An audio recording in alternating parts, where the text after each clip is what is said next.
This channel does not promote any violent, harmful, or illegal activities. All content provided by this channel is meant for an educational purpose only. Padma পারের আঁচ এসে পড়ছে গঙ্গা পারেও। বাংলাদেশে হিন্দুদের ওপর অত্যাচারের প্রতিবাদে শিয়ালদা থেকে মিছিল হিন্দু জাগরণ মঞ্চের। আপনারা দেখতে পাচ্ছেন সরাসরি সেই ছবি।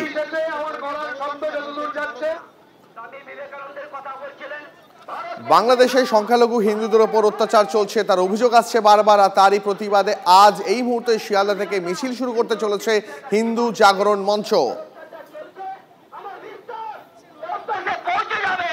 চিন্ময় প্রভুকে গ্রেপ্তারের প্রতিবাদে বাংলাদেশের দিকে দিকে ক্ষোভে গর্জে উঠেছেন তার অনুগামীরা, তার যারা সমস্ত তার ফলোয়ার্স যারা রয়েছেন তারা প্রত্যেকে, এবং তারই আঁচ এসে পড়ছে এবার এখানেও। এই মুহূর্তে শিয়ালদা স্টেশন থেকে আপনারা দেখতে পাচ্ছেন মিছিল শুরু করতে চলেছে হিন্দু জাগরণ মঞ্চ। চিন্ময় প্রভুর নিঃশর্ত মুক্তির দাবিতে মিছিল।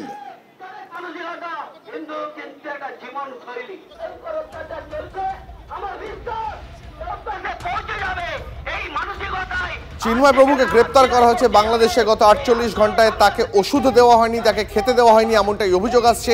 চিন্ময় প্রভু তিনি বাংলাদেশে নিপীড়িত হিন্দুদের হয়ে কথা বলতেন, এই দাবি এমনটাই বক্তব্য তার অনুগামীদের। তারা বলছেন চিন্ময় প্রভুকে অবিলম্বে মুক্তি দিতে হবে, এবং তারই দাবিতে এই মুহূর্তে শিয়ালদা থেকে মিছিল বার করছেন এপার বাংলার সনাতনীরাও। হিন্দু জাগরণ মঞ্চ তারা মিছিল শুরু করতে চলেছেন। আপনারা দেখতে পাচ্ছেন সরাসরি সেই মিছিল এই মুহূর্তে, আর খানিকক্ষণের মধ্যেই মিছিল শুরু হয়ে যাবে। এই মুহূর্তে সেই ছবি দেখতে পাচ্ছেন আপনারা। সরাসরি এই মুহূর্তে চলে যাবো শিয়ালদা স্টেশন থেকে, আমাদের সহকর্মী সুপ্রিয় রয়েছেন। সুপ্রিয়, মিছিল যা দেখতে পাচ্ছি তা ধারে ভারে কতটা বড়, এবং এই মিছিলে মানে কতজন মোটামুটি অংশ নিচ্ছেন, এই মিছিল কোথা থেকে শুরু হচ্ছে, কোথায় গিয়ে শেষ হবে, বিস্তারিত জানাও।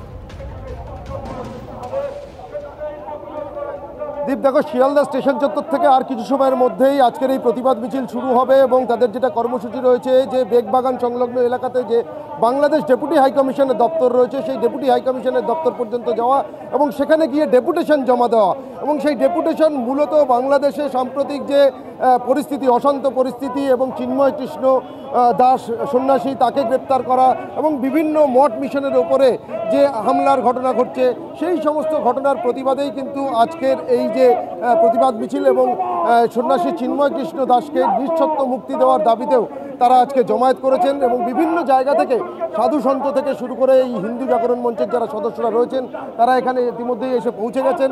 তুমি দেখতে পাচ্ছ, আমার ক্যামেরা পার্সন রজতকে বলবো একটু দেখানোর জন্যে। বিভিন্ন জায়গা থেকে আসা সাধু সন্ত থেকে শুরু করে এই হিন্দু জাগরণ মঞ্চের যারা সদস্যরা রয়েছেন তারা কিন্তু এখানে জমায়েত করেছেন, এবং তাদের সকলের একটাই বক্তব্য, এই অশান্ত পরিস্থিতির দ্রুততার সঙ্গে সমাধান ঘটাতে হবে, এবং তার পাশাপাশি হিন্দু সন্ন্যাসী থেকে শুরু করে যারা রয়েছেন। আজকে আপনারা কি চাইছেন, কি দাবি আপনাদের?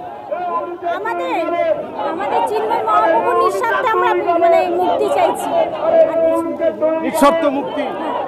কথা বললাম আমরা এখানে যে সমস্ত সাধু সন্ত থেকে শুরু করে হিন্দু জাগরণ মঞ্চের যারা সদস্যরা রয়েছেন, যারা এই মিছিলে অংশ নেওয়ার জন্য ইতিমধ্যেই জমায়েত করেছেন।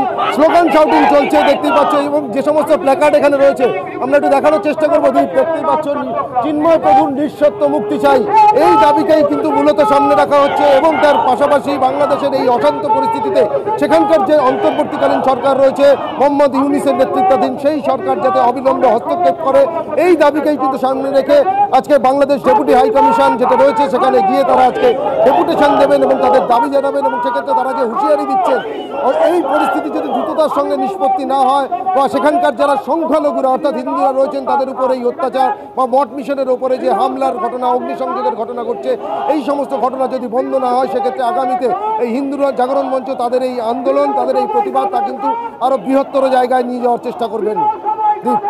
সুপ্রিয়, দেখতে পাচ্ছি সেই ছবি এই মুহূর্তে আমাদের সহকর্মী সুপ্রিয় যে ছবি দেখাচ্ছে শিয়ালদা স্টেশন থেকে মিছিল বার করতে চলেছে হিন্দু জাগরণ মঞ্চ। ইতিমধ্যেই বহু মানুষ, বহু সনাতনী হিন্দু তারা এক জায়গায় জড়ো হয়ে গেছেন, আর খানিকক্ষণের মধ্যেই সেই মিছিল রওনা দেবে। যেমনটা সুপ্রিয় জানাচ্ছিল, সেই মিছিল এখনো পর্যন্ত শুরু হয়নি, কিন্তু আর খানিকক্ষণ সময়ের মধ্যেই সেই মিছিল বেরোবে। মিছিলের অন্যতম দাবি হচ্ছে চিন্ময় প্রভু, তাকে অন্যায়ভাবে গ্রেপ্তার করা হয়েছে বাংলাদেশে, তার নিঃশর্ত মুক্তি চাই অবিলম্বে। এই নিয়ে পোস্টার হাতে নিয়ে এসছেন সনাতনী হিন্দুরা। আর অন্যদিকে ইসকনকে নিষিদ্ধ করার আবেদন খারিজ হয়ে গেল ঢাকা হাইকোর্টে। ইসকন নিষিদ্ধ মামলায় হস্তক্ষেপ করলো না বাংলাদেশ হাইকোর্ট। ইসকনকে নিষিদ্ধ করার এখতিয়ার বাংলাদেশ সরকারের। ঢাকা হাইকোর্টে সওয়াল অ্যাটর্নি জেনারেলের। ইসকনকে নিষিদ্ধ করার আর্জি জানিয়ে মামলা করা হয় বাংলাদেশে। ইসকনকে মৌলবাদী সংগঠন ঘোষণার দাবি জানিয়ে মামলা হয়।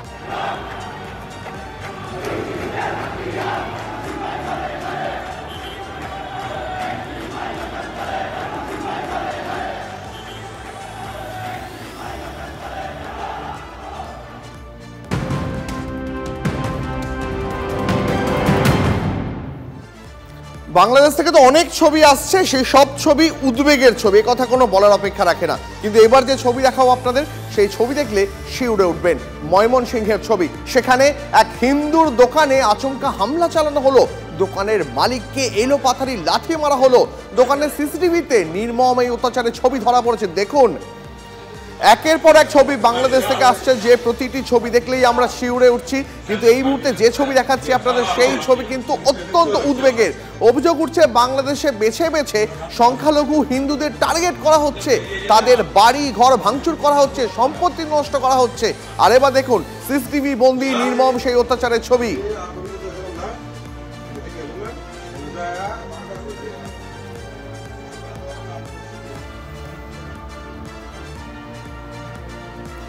বাংলাদেশের পরিস্থিতি নিয়ে উদ্বিগ্ন ভারত। প্রধানমন্ত্রীর সঙ্গে দেখা করলেন বিদেশমন্ত্রী। বৈঠকে বাংলাদেশের বর্তমান পরিস্থিতি প্রধানমন্ত্রীকে জানান জয়শঙ্কর। এই মুহূর্তে অত্যন্ত গুরুত্বপূর্ণ যে খবর, বাংলাদেশের পরিস্থিতি নিয়ে উদ্বিগ্ন ভারত। প্রধানমন্ত্রীর সঙ্গে দেখা করলেন বিদেশমন্ত্রী এস জয়শঙ্কর। বৈঠকে বাংলাদেশের বর্তমান পরিস্থিতি প্রধানমন্ত্রীকে জানালেন জয়শঙ্কর। আপডেট করলেন তাকে এই মুহূর্তে লেটেস্ট কি চলছে বাংলাদেশে। আমরা জানি প্রত্যেকেই চাইছে ভারত সরকার হস্তক্ষেপ করুক, কারণ বাংলাদেশে সংখ্যালঘু হিন্দুদের ওপর অত্যাচারের অভিযোগ আসছে একের পর এক। আর এক্ষেত্রে ভারতের প্রত্যেকটি দল, কংগ্রেস, তৃণমূল, তারা একযোগে জানিয়েছে ভারত সরকারের যা স্ট্যান্ড, তার সঙ্গেই তারা দাঁড়িয়ে আছে।